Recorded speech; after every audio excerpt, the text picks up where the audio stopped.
Course Plus. Expressway to elegant career. The title of this video is Too Much Stress Can Be Bad for You, and in many ways that is an understatement. But let's just look at some of the ways that stress can take its toll on your body. Now, the first thing that happens when you're under stress is your heart starts pounding, and that goes back to your inner caveman and inner cave woman. The heart needed to start pumping all that blood around to get to the muscles so that you could chase after and hunt down that woolly mammoth or run away from that saber-toothed tiger. You had to make sure that all the blood was getting to the right muscles and getting to your brain and making sure that your body had the amount of blood that it needed to do the job, the fight or flight. Well, of course, that leads to high blood pressure, and high blood pressure in short doses isn't too bad, but sustained high blood pressure can be very, very harmful. It can lead to things like headaches. That's just, the mildest form of high blood pressure can lead to headaches. But it can also, if you're very unlucky, it can give you a heart attack. Because of too much blood pressure, you can blow a blood vessel or in some other way damage your heart and bring on a heart attack. It can lead to a stroke.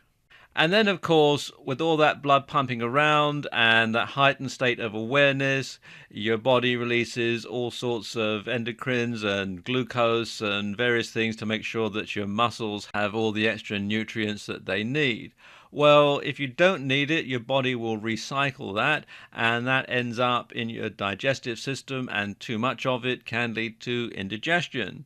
And in its mildest form, that can lead you to heartburn. In its extreme form, if it carries on over a long period of time, that can lead to stomach ulcers.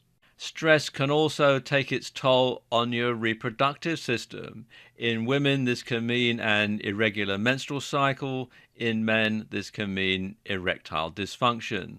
In both sexes, it can lead to difficulty sleeping, when you're under stress, when you're worried, when you've got stuff on your mind, you toss and turn, you can't sleep at night. And that can bring on depression, and stress is probably the leading cause of depression. And it can lead to other things as well, things like diabetes, skin conditions, asthma, arthritis, anxiety attacks, panic attacks. The list just goes on and on and on. Now, a lot of people will try and self-medicate to deal with the effects of stress, and some of the more common things are smoking. They might turn to alcohol. A drink to calm your nerves can become a drink to calm down, and before you know it, you're alcohol dependent. They can take over-the-counter medications. This can start out with something as harmless as an aspirin for a headache or an antacid for an upset stomach, but then that can come on more and more and become a dependency on over-the-counter medications. People can start taking natural remedies. There's nothing wrong with natural remedies, but if you don't know what you're doing, they can be very harmful. And finally, people can start taking lots of prescription drugs, either ones that are recommended by their doctors or something that somebody gives them. We've all been there. We've all had people at work who say, oh, you've got this sort of problem. Here, try this. My doctor recommends these. So you start taking somebody else's prescription drugs without really knowing what they are, and that can lead to quite serious health problems. And of course, smoking, alcohol, and other things here also have their own health problems associated with them in addition to the stress. So you might end up having even more health problems brought on by the things that you're doing to try and combat the stress. So it becomes a really vicious circle. Now, according to the website WebMD.com, 43% of all adults suffer adverse health effects from stress. And 75 to 90% of all doctors' office visits are for stress-related ailments and complaints.